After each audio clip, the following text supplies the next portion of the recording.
Welcome to Safe Doesn't Scale. I'm your host, David Walsh, founder of Limelight. This show is for marketing and growth leaders with a chip on their shoulder who are tired of playing it safe.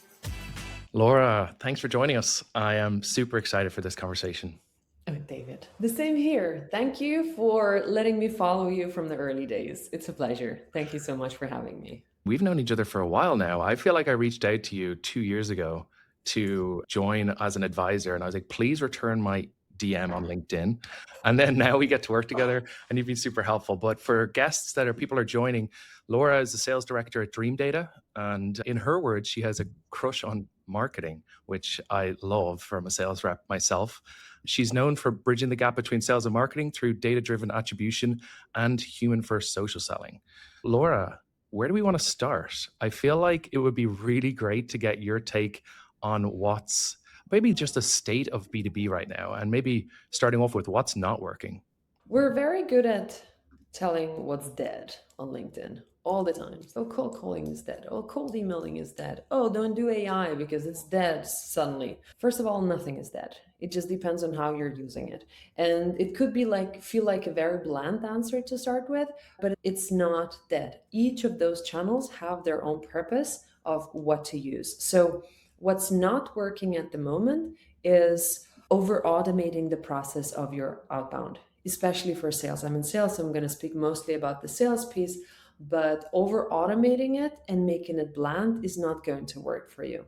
I have a story to share. So I recently spoke with a growth marketer who said, oh, I got a story to share.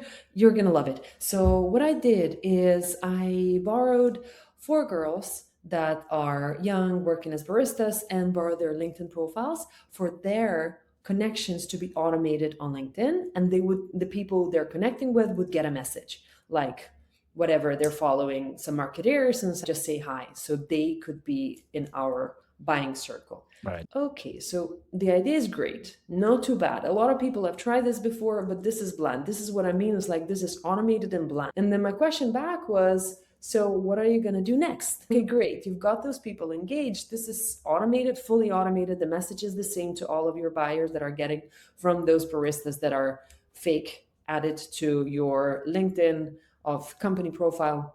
Oh, so we did not work that out yet. But if you have, so this is what I mean, that take a step further. If you have, okay, they connected with them, they send a message. This is borderline automated, and I'm not sure if I would do it. But then rather than just leaving it and waiting for them to start seeing your content, start posting content from those people profile. So get those people engaged, working for you as well. Pay them by the hour or something to do some posting. Prepare some posts for them so the buyers that they have connected with would start to see the content. So make it intentional. If you're doing some kind of automations, make it intentional. And now I'm going to move over to what's actually working. So if you're doing outbound, let's say you're doing both email outbound and LinkedIn, you do a mix of the various channels, which most of the companies would do, but split it out by personas. So split the messaging by personas, and the outreach itself has to be different for each and every persona, depending on who you're trying to reach, like a C-level, a VP, or a manager, or individual contributors. They usually react very differently. So make sure to follow the patterns of what's actually working to reach those buyers, and do that in a more intentional way. That will definitely help you to get more intention. And don't over-engineer it. Don't over-engineer the personal messages to them, because it will take way too long time. If they have an intent to buy and you are reaching them with the personalized message, like not personal, but this is for your persona as a C-level at that certain company. If they have the intent to buy, they'll respond back to you. If they don't, the message is not relevant, move on to the next. So don't over-engineer it. And at the same time, just be in the middle of being intentional of what you're actually doing with outbound and B2Bs. I love that. I think I get so much inbound. I'm sure everyone does in their inbox. It's just such a mess. And it's like fake personalization. And it's so obvious, like straight away. In my last company, we had many different channels that were working over time, right? We had paid ads bound, we had content. In this company and Limelight, which we started 2 years ago, it's mostly just inbound content. Like I actually spent $15,000 twice with 2 different agencies to set up outbound email, and every single time it failed. and there was different reasons for it failing. And I also think the second agency, at least, was a really good agency, like best in class. And sometimes different channels just don't work. And I will revisit Outbound again. I do think it will work eventually once the market's warmed up with B2B influencer. But I'm super excited for your take. I feel like you've got so many different components of your background and journey, right? So there's the creator side, right? Kim, in sales director now, running Dreamdata, which is revenue attribution. And I'm so interested in that space as we could go deep into it. But like maybe to kick things off, let's talk about your creator, I suppose your creator journey. All right, when we first met, you were one of the best creators on LinkedIn and still are that I looked up to. I was like, oh my God, there are people that are doing such amazing creative content. And not every salesperson thinks of themselves as a marketeer or as a creator. So why did you start? Yeah, thank you so much for acknowledging it. Honestly, I only when you reached out approximately at that time I was thinking, oh, what I'm doing is actually not just interesting for Dreamdata, but also for other companies because I have a voice on LinkedIn. The reason I started was because I joined Dreamdata and we had very little brand awareness. So our CMO and myself said, let's start posting. Let's be there because we don't have that much money to spend on paid. We've got a good product. So let's start posting and see what actually works. And if I look back to some of the posts from before, they're really bad. But it doesn't matter. For whoever starts this journey, it doesn't matter. I'll talk about the strategies, how I speak, and how I like direct my content to be seen exactly by our ICPs. But that was not the very structured intention at the beginning. It was just to start. Because as soon as you have started, it's much easier. Just like going to the gym. Prepare your shoes before you go in the morning, and then you will actually go to the gym. Or just tell yourself you're going for 5 minutes. You will be there for half an hour regardless. It's the same thing. Like just start doing it and it will happen. Set a goal for yourself. At the beginning, we didn't really set a goal of what we're doing there. But what happened was I started posting screenshots of our product, so product marketing, before I actually called it product marketing, a screenshot of our product saying, this is a deal that I won. This is the attribution of the channels that I they love came that. from. And I got a comment from Chris Walker that said something very critical, very Chris Walker type. Now everybody doesn't know who Chris Walker is. He's gone from LinkedIn, but back then everybody did. It was like something critical. Oh, attribution doesn't work. And I was like, wait, we're a small brand. Should I take off this post? Is this bad for us? And then luckily I went over to Stefan, our CMO, and said, Stefan, what do we do? He Right. says, let's go for lunch. And we went for lunch. And I left it. We came back and we saw on our stats during that week, we had the highest amount of MQLs and the highest amount of website traffic coming into our website from our, I think, seed funding round that we have released Wow. at then. So for a small company of ours, it's like you say bad marketing is good marketing. At that time, it was not bad marketing. It was attention for attribution. Right. And even though he said something negative, it dragged the eyes of everybody who were seeing it to look at our website. And now they know that Dreamdata does attribution. And even if you have an idea of do you like it, do you prefer to do attribution, or do you just do not approve it, you're still there on the website. You are exposed to the brand. But from there, then we said, okay, so let's make it a team challenge. We were a small team back then. We made a team challenge. Let's post. And if we hit 300,000 views through a month as a team, then we're going to go out for a dinner. And it became like a team, not even a challenge, like a common goal. Let's do something for the company. I We love did that. it. Yeah, it was fun. And we hit it by 500K Wow. and we went out for dinner. That was nice. And then it started to roll from there. And only much later, when I started saying, okay, so what type of posts actually work, what type of messaging works, then it became more of a thing. Okay, so I'm actually a creator now, not just to attract leads to Dreamdata. It's so interesting. Like my last company, I never did any content creation. I never really put myself out there. And at the very beginning, like it's very nerve-wracking.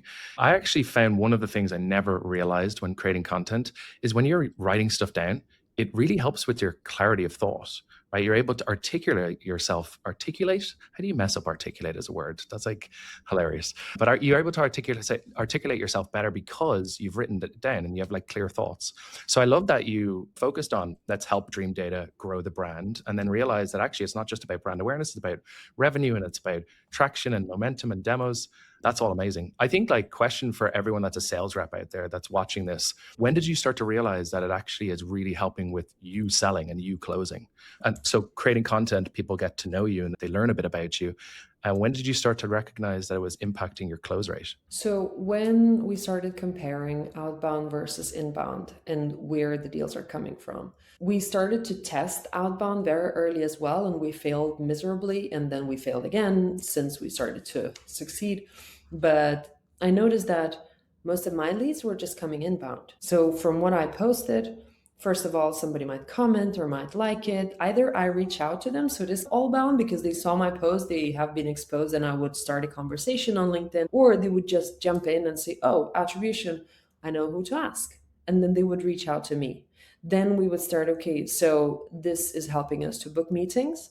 And later on, when we got the partnership with LinkedIn, now we're clearly seeing that LinkedIn, in general, impressions and interactions are actually driving pipeline, new business, not even just top of funnel. That's incredible. Yeah. And I think I actually met some of your team, I think, which you've started to activate employee advocacy. So I love the idea, like to go back to your point, right? It's not just a one person, I'm going to create content. It's actually like this is impacting revenue, which everyone at the company cares about, right? So how do we get more subject matter experts to create better content? And if you think about it, like human beings today in B2B are just learning about products in a completely different way than they did before, right? They're learning it in news feeds, on podcasts they're listening to. They're learning it in newsletters that they're reading. And so marketeers need to go more up funnel and start to market and get into those conversations early. One of the things that we've seen just running Limelight now with hundreds of companies that are doing creator-led marketing is most of the time these brands want to activate like a group of creators together. So when you think internally at Dreamdata, how have you thought about like employee advocacy programs and like how do you get more people to care and more people to create content? Because not everyone wants to be a content creator, and then they do aspire to be a content creator, but they're not willing to take the risk or put themselves out there, or when they do put themselves out, they're not willing to stay at it, which is the biggest one, right? Which is consistency. So how do you create, the question is, how do you create employee advocacy internally? So you have three groups of people at a company. People who really want to create posts and are great at it, just leave them, let them go, set them free, give them support if they want to, but they are there already. They will be doing it for you, together with you. So that's me, that's our CMO. We've got a couple of people in the team who does that. Then we have a totally opposite side of the group who does not want to go on LinkedIn, do not want to post, and feel that they're much better off doing something totally different than being on LinkedIn. Leave those people as well. You can inspire them and add them and show them all the inspiration that you're doing, but just don't have to push that group. There's a middle group, people who think that LinkedIn is great and it could be good if I was posting a little more, but they don't know where to start and they need some support and they're a little afraid to post. And that group is your focus group to work with. So show the post from the people who are doing this already to the whole company, show the successes, and then help the people in the middle in order to get the right content out. So what we do at Dreamdata, we first of all, we have a Slack channel for social selling.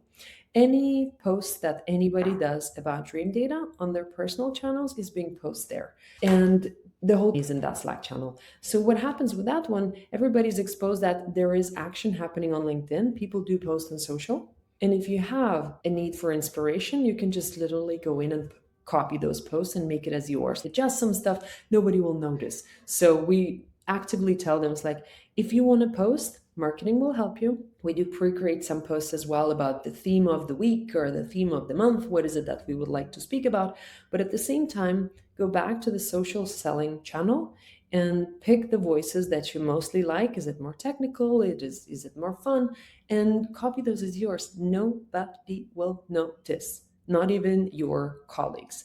And that copy with pride has to go throughout the whole company, that this is what we do and this is very normal. I have a story to share of that as well. So our BDR, Eve, she started doing LinkedIn posting as well. She's great. She wanted to do it. She doesn't have a big following, but she knows she's a BDR and she has to show up on LinkedIn. Just like those fake profiles I told you about before, she's a real profile. She's connecting with people. And then as soon as she starts posting, her connections will start seeing her as well. So that type of a loop of outbound is being closed by brand awareness as well. But the story is, if you go into ChatGPT and look for the length of a B2B customer journey, ChatGPT pops her post up as a reference. Wow. That post, I think, has 13 likes. But since she has posted the stats from our LinkedIn benchmarks, that's what shows up in ChatGPT. I don't know how those LLMs work. Some people probably do, and Yeah. maybe it doesn't show up anymore. But at that time, when we noticed this, wait, this is actually working. And it doesn't have to be any type of viral post of somebody in the company who has a lot of following.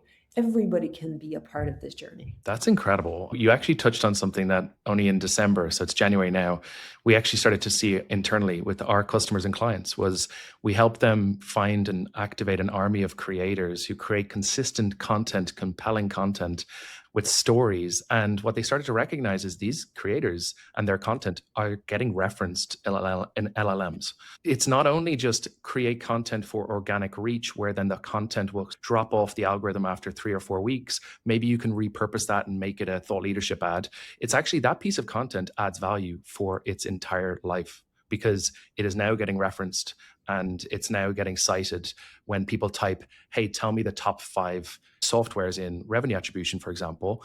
They pull quotes from thought leaders and creators. And it doesn't necessarily have to be somebody with a huge following, right? It's actually somebody that's wrote a really great piece of content that has the data to support it. So I love that you touched on that. I didn't think that was coming. That's something that we're hearing more and more. And obviously, I'm very excited about it because it helps us. I want to come back to you as a creator doing brand partnerships because I think people are very interested in that. We have 2 buckets of creators, right? We have the creators who are W-2 employees who have built a following but have a full-time employment, and they're doing this on the side, and it's also mostly helping their current employer. Then we have the other creators, that's maybe 50%, which are full-time creators, right? People that do this without a W-2 employee, W-2 paycheck, and they're just doing it consistently. It's much easier for us internally at Limelight to activate the people who don't have an employer, because the people who do, there's sometimes red tape. So I love, and I know the stories, but I'm going to let you tell it. I love the approach that your CEO and your leadership team took to you doing brand partnerships. Can you maybe tell the audience about what the feeling was there when you started to surface, hey, there's potential to do brand partnerships here? What are some of the questions you got and some of the pushback? Yeah, for sure. So to begin with, I never started as a creator. So it was never a path that I wanted to go and still is not. So at the beginning, when companies started to reach out to me, it's, oh, you've got a good following. Would you do a post for us? We'd pay you an X amount of money. Wait, people want to pay for this. This is interesting. But at the same time, I did not know the companies. I did not know those brands. And what would I say? How would people trust me? And that was a difficult one. Up till you reached out at the same time, I think I started to work with SensePark back then. These are the tools that I use. So if we are starting to talk with companies, and I mention companies that I actually use, which is SensePark, HubSpot, LinkedIn, some of those companies that I actually can stand in for their product, then it's not too far from what what I do at the company, because I would be speaking basically about the company, the products that I use. And to start with, I did speak with our C-level. So I'm getting this, and how should we go about this? The first part that happened, and it was not just due to that I've reached out about this, because some other people have also other side incomes too. Our C-level, they have created addendums to all of our contracts that you're able to have a side income as long as you work for Dreamdata as well. I love that. So you're not red taped in any way, but still, again, I'm in sales at Dreamdata and I am a manager now, a director. So I have to keep a face of Dreamdata of myself selling the product. If I started to collaborate with brands to the left and right of various types that I have not ever even tried, that, even in my eyes, loses the credibility of the personal LinkedIn. You're buying from me and I'm trying to sell you various things like a billboard, changing every single time depending on who pays you. This is not the type that I'm working with. And I don't judge the people who do that, because this is a side income. For sure, I'm fine with whoever chooses to do that, but it just does not fit the way I work. I only work with companies that I recognize, the tools that I've tried, or at least the brand messaging that fits in to the messages that I usually post on LinkedIn as well. And then it does come with a higher ticket price. So I do choose also Right. more the quality and also the size of an offer that they're able to come over to me, then it's a little easier to say yes and put the quality time into this, because this is, since it is a side income, this is also the side time that I'm assigning to this. I have a full-time job of a director in the US. It's more than an 8-hour day of work, which means that I'll have to assign some of my weekend time to create those posts as well. So there has to be some certain quality working with those brands that are attracted to work together with me as well. It's fascinating you said that. Like, I firstly, it feels like the leadership team have a very like open-minded opinion and setup and culture within Dreamdata, which I am a huge advocate for. Right, as long as you hire really excellent people and you enable them to do their job and they're high performing, then you should allow them to do extracurricular things, because it's only going to help educate them and help them feel more comfortable and more connected to your brand and company. It becomes a problem if they're underperformers and they're doing kind of things that are distractions. But if you have like faith or pride in your team, you should allow them to do other extracurriculars. Otherwise, you've hired the wrong people. Just my opinion. Absolutely. And there is that type of caveat, as you're saying, as long as they're high performers. Because as soon as you start doing the side businesses and at work something happens, or it's a bad month, or it's a bad quarter, then everybody, including yourself, will start looking into those side gigs and thinking, what's it because of that? That's why if you're choosing your brand partnerships, start small, don't overwhelm yourself, and see what is it that you have capacity for, because we as humans tend to say yes to way too many things. Guilty of that for sure. I want to come back to one thing you mentioned, which is like creators at the early stages of B2B influencing marketing. It's a relatively new industry. We've been doing it now for 2 years, but I feel like it's still nascent and companies are still trying to understand how to do it. I think the opportunity is huge though. And I'm not going to talk my own book, but I'll just give you a story, which is when I started to reach out to creators, largest creators in the world 2 years ago, 80 to 90% of them said, I'm never doing a brand partnership. We don't do brand partnerships. It diminishes our brand. And I looked back at the end of this year at all of the messages that I sent, and I would say 75, maybe 80% have now done a brand partnership through Limelight. When I reached out to them initially, they said no, and now they're doing it. Why is that? I think people realized that you don't get dinged. Your personal brand doesn't get dinged if you do an authentic partnership and you're getting paid to do. And if anything, it elevates you as a creator, because if it's the right partner, then you're now seen in the eyes of others as somebody that can be a subject matter expert and sponsored. So I think there's a huge shift, which means there's more available ad space, there's more creators creating content, but there's also just a new appetite for creators to take on brand partnerships without the risk of the impact it might have on their personal brand. Now, I say that with a huge caveat, which is if they're not the right fit, if it's not authentic, and if you're doing it just spamming, it becomes a huge issue and it will impact your personal brand. So I'm excited about what we're seeing in the market, but you've been leading the charge for 2, 3, 4 years ahead of most people. I think for anyone listening to this that's like early in their career in creating content, it's always great to just get started, because what we're seeing with brands now is they don't need to work with huge creators. They're often trying to work with the micro influencers, the subject matter experts, the people who really have kind of a thought leadership approach and are trusted within their niche.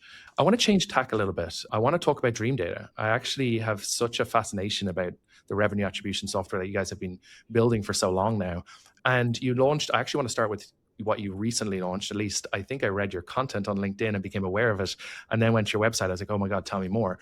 And it was all about signals. Signals is the new thing, right? And it's not new, but it is something that I think every single company is looking for, right? And it goes back to your lack of personalized outbound. If you send a blast spammy message that's just like the worst, you're not arriving in the inbox at the right time when the buyer actually might be in market. So why don't you just tell us a little bit about Dreamdata and then a little bit about this new signals product? Yeah, for sure. So Dreamdata was started with B2B attribution. So attribution, understanding what's working in your go-to-market, marketing channels, campaigns. If we are comparing sales and marketing, what's helping us to get QLs, SQLs, new business. It's very difficult in B2Bs because customer journeys are so long. So I mentioned Eve's post.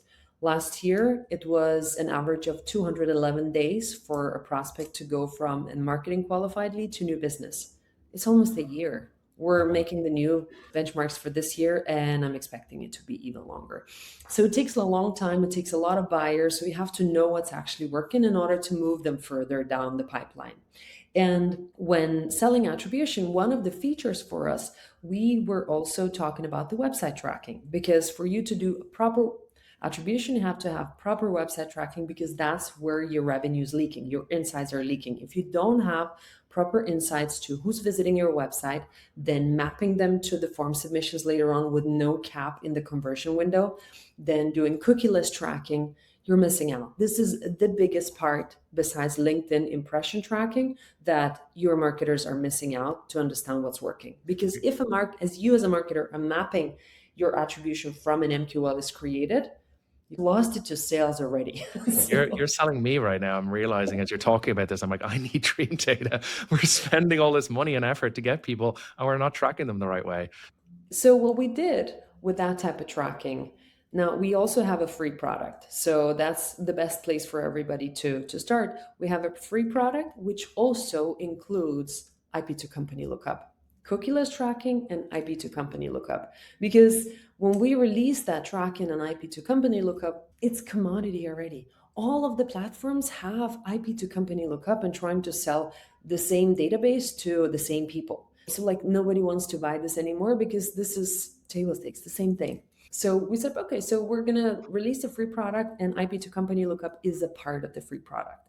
And that's where we started to see that signals is the next step. So like I want to understand if somebody is visiting my website, is of a certain size, went to our pricing page, and is our ICP, how fast do they go to the next step? What type of channels are working for them? So to measure that signal to pipeline, that's what we started to offer. And that's behind the paid wall for you to map that to your CRM and understand which signals should we push to sales, which signals do not matter. And that's website signals. When people talk about signals, they talk about the various things. They're also the external signals. Somebody changed the job, somebody got promoted, the company just got IPO'd. So there are certain times for various companies to buy due to the external signals. And these are other companies who are selling those types of services. Dreamdata is only website tracking and LinkedIn impressions. And then you can map those signals over to pipeline to understand where should we double down, what should we send to sales. So that type of outreach does not seem like a mass one, but seems like it's very well thought through, meant for the certain buyers, but it's not creepy personalized, it's personalized, which then I makes it love that. easier to automate as well. I love that. I have so many questions. So I'm going to start with, I'll tell you a quick story. So we work with some of the biggest enterprises in the world, like Webflow, HubSpot, Bill.com. Like, I won't tell you exactly who, but one of them is, I asked them, how much money are you spending on paid ads a month? Big question to start a call with. They were like, should we really tell them like what the actual amount is? $5 million on just LinkedIn ads. And I was Yeah. like, wow, that is crazy. And when I asked them what their creator budget is, they're like, oh, maybe we can start with 5K, 10K a month. I'm like, okay, like we can grow this over time. We'll get there eventually. My point is that businesses, B2B businesses, are spending a fortune on paid ads, like more than ever, right? And if you look at the data over the last 3 or 4 years, average customer acquisition costs going up 15% every single year. It's becoming more expensive to acquire the same amount of customers by 15% every year. So what do marketers do? They look at, where do we get new channels, right? Where's the efficiencies?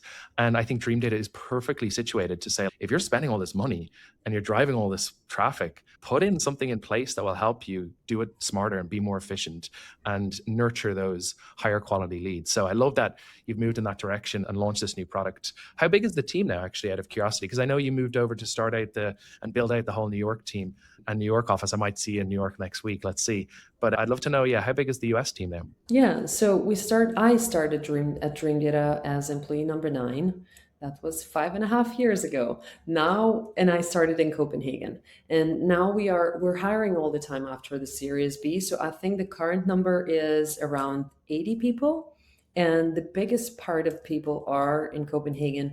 That's where our engineering is, that's where our marketing team is. And in New York, we currently, again, hiring all the time. I think we're 15, but aiming to be around 20 in a couple of months as well. And that's the commercial team of sales and customer success. And we're hiring one marketer as well. But I wanted to follow up on your story about LinkedIn. and in general creators. I had a conversation with one of our clients yesterday because they're thinking of kicking off an influencer campaign, and they were asking, so what are the best practices? What should we do? What's actually working if we just started to drip this? First thing that I mentioned to them is when you create a list of creators you want to work with, this is your target audience who speak to your target audience. Don't only focus on the big creators, focus on the smaller ones as well. And don't be over obsessed about the performance of the posts. And then I gave the example of Eve, because if somebody paid her and she did that type of a post, it's fantastic because it shows up on ChatGPT and is just as good as the post that somebody else did who has 100,000 followers and got 300 likes for the post that they did. Both are great, but for different purposes. So distribute those. But the next thing that you need to do, as soon as the creator posts, besides that your company people would like it and boost it for it to have the momentum, then you also have to put a little bit of paid money to sponsor that post. And Yeah. that works magic for LinkedIn as well, because it's great, of course, for the creator. Thank you for exposing me. It's like giving me additional push for my post, but also you will be able to track that post further into your pipeline by not just understanding how did it perform, but did we actually get any leads and any new business out of it without them having to submit any form, having any call to actions on any links and filling out their emails. So Can I give you a piece of data that we actually tracked go ahead. specifically for that? We've done thousands and tracked thousands of posts now on LinkedIn for different brands at scale. And the ones that have turned that content, that organic content, into a thought leadership ad, taken the piece of content, retargeted it to their audience, and actually run really sophisticated, like targeted thought leadership content through creators, on average, and I don't have the as good data as Dreamdata does, but on average, what brands are telling us is it's around 11 times more effective. I just messed that up.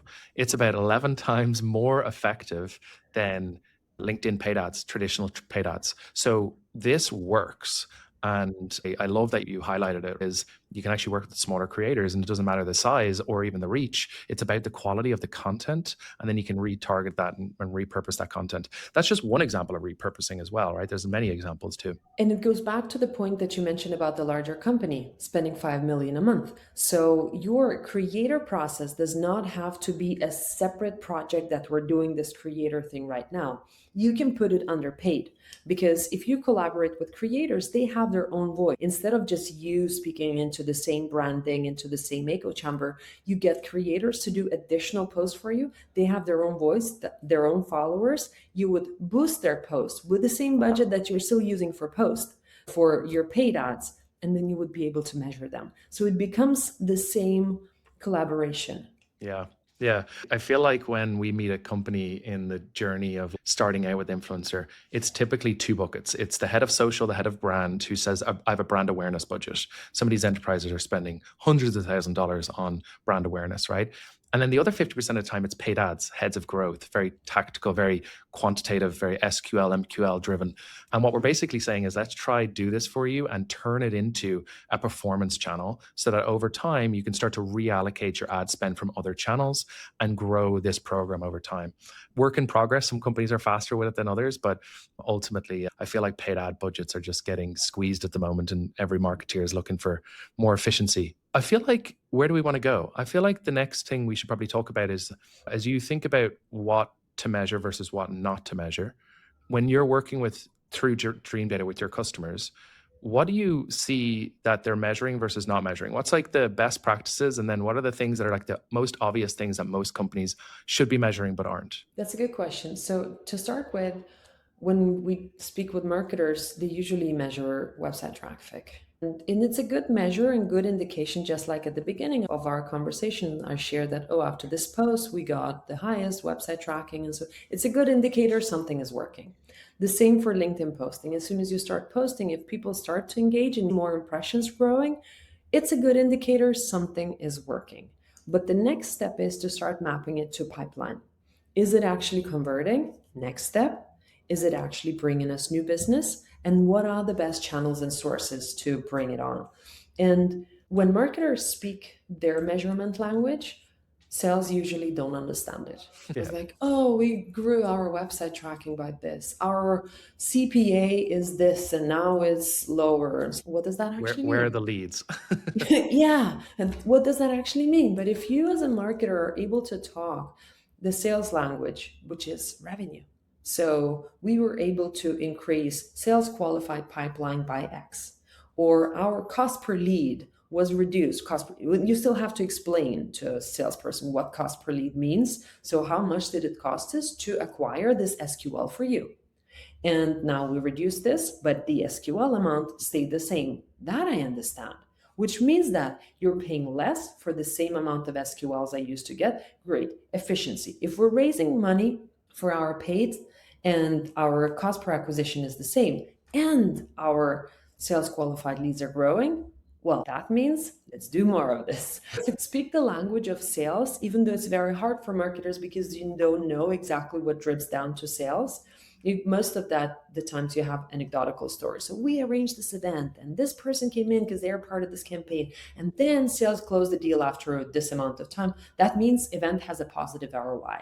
That does not speak the sales language still. Like, I can hear that it's working, but we need more data. So that's where marketers have to connect your website tracking to your ad channels, to your CRM, so you can start seeing the full picture of what's working for marketing in order to serve those leads to sales and to get those closed.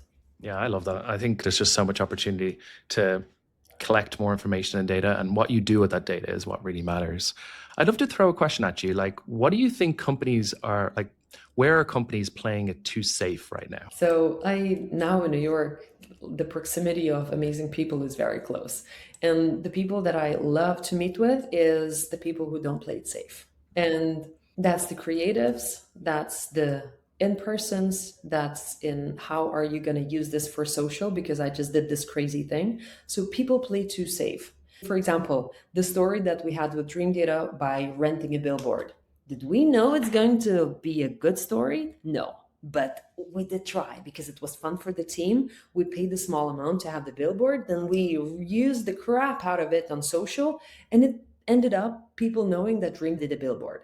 And it's the same for any type of play it safe. Another friend of mine, Alex, hey Alex, you're amazing. He got a horse and a cowboy in New York. In New York? In New York.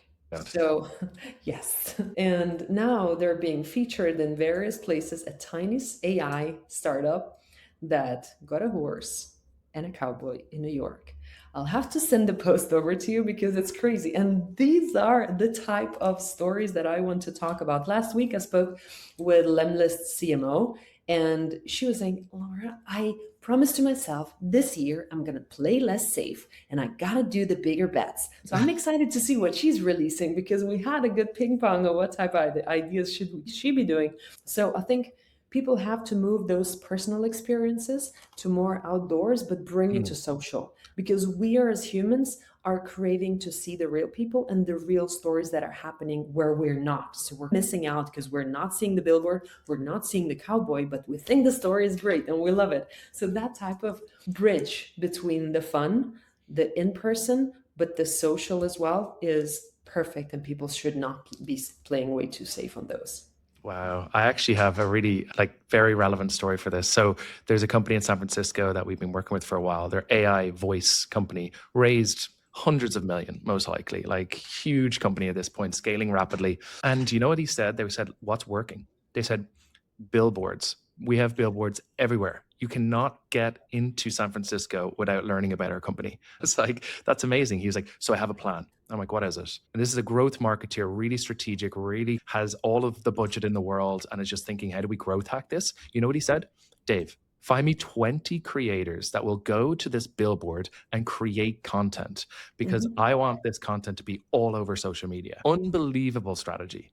And it has performed insanely well because you're basically taking content that is in person, that's really authentic, that you can't replicate, that isn't AI generated, and then you're basically amplifying it. So you're taking the billboards and you're, instead of it being every time somebody drives past a billboard, which don't get me wrong, people make decisions on their way to work every day in San Francisco. This is now the whole of the world seeing this content go viral. So I love that you brought it up. It actually just reminded me of that exact story that happened a couple of weeks ago. Anything else come to mind? Where else are people, what other risks should people be taking? The safest choice is to go with paid ad. And the risk that you have to take is going off that. So still, if you're paying for paid ads, it's working, it's great, but it's going to tank at a point. So you got to make those risks of what is it that we're going to do as a next thing. Besides doing in person, then, well, invest into your website, writing more content, working with creators, then being on the right websites, being mentioned there. These are the exact risks that people have to take in order to be in the right places. And for sales, this is for sales, and this is not risky at all, but no, not too many do that. Go meet people in person. Crazy, right? Mind blown. This is Mind totally, blowing. but we right now we have a group of AEs who just joined the workforce and they started working in the corona time, so they're Zoom natural people. Like, you have to teach people to be good in person. This is one of the challenges that I challenge all of the managers of sales. Talk to your sales team, send them out, teach them how to do good in person, go together with them. If you're a millennial like me, I still know how to talk with people, and they will do exactly the same thing when copying you on the next call, on the next call, on the next call, because that actually works. I'm going to wrap up. I just absolutely love that. This conversation has been amazing. I'm going to wrap up with one question, which is about burnout around creating content. How do you stay consistent? I love this. So for me, again, the same when talking about the gym. I go to the gym every day. And not every day is a great gym day. Sometimes I just walk on the treadmill because it sucks. But I do the same with my content. I post every day. No excuses, every day.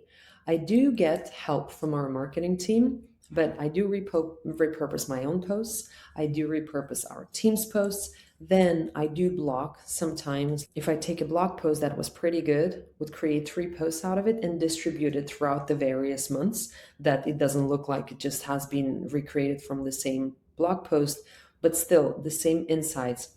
Don't be afraid to repeat your content, to repurpose it, because you will get tired. And especially when you see some certain busy days coming over. I would schedule my posts ahead of time because I know Monday and Tuesday is going to be crazy and I'm traveling on Wednesday. So these posts would come out without me actually even touching LinkedIn.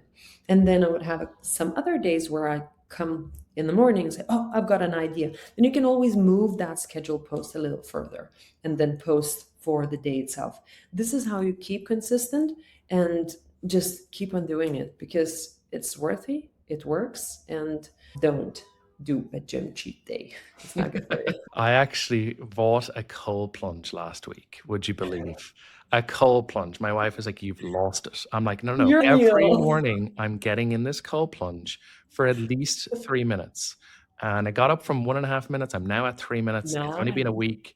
And it's one of those things, right? It's like, it's mental. I have to do this. It's, if I do this, my day will be off to the races. Now, when we record our second episode in a few months from now, you can check in with me and see if I actually kept my promise and kept the cold plunge, because a lot of these things can end up being fads. But it's like creating content. It's like anything else, right? Good habits. And sometimes you have good days, sometimes you have bad days. And it's good to have that kind of strategy that you mentioned, which is like repurposing the content, leaning on some of your team, scheduling the content ahead of time, and then being okay with the flop every so often. It's not a problem. You just need to not become an algorithm junkie and let it affect your day. Exactly. I'm very inspired by Ryan Holiday and him talking about all the effectiveness that you could do and the mindset and so on. And he always says that every morning start with a hard thing. And that's your cold plunge. That's a gym for me. That could be a post for you. If you start with a hard thing and you did it already, everything else during the day will be so easy. That's a wrap. Where do people learn about you? How do they find you? Where should they go? For sure. I'm on LinkedIn. Catch me on LinkedIn. I'll be there. I'll answer for you if you have any questions, if you're kicking some things off. I'm here. Awesome. Thanks for joining us. Thank you so much. It's a pleasure, David, all the time. Thanks for listening. Don't forget to like and subscribe to Safe Doesn't Scale on Spotify, Apple Podcasts, or wherever you listen. Limelight is the leading AI-powered B2B influencer marketplace and social signals platform. Brands like HubSpot, Webflow, and ZoomInfo use Limelight to power influencer programs at scale. Start your first campaign at limelighthq.com.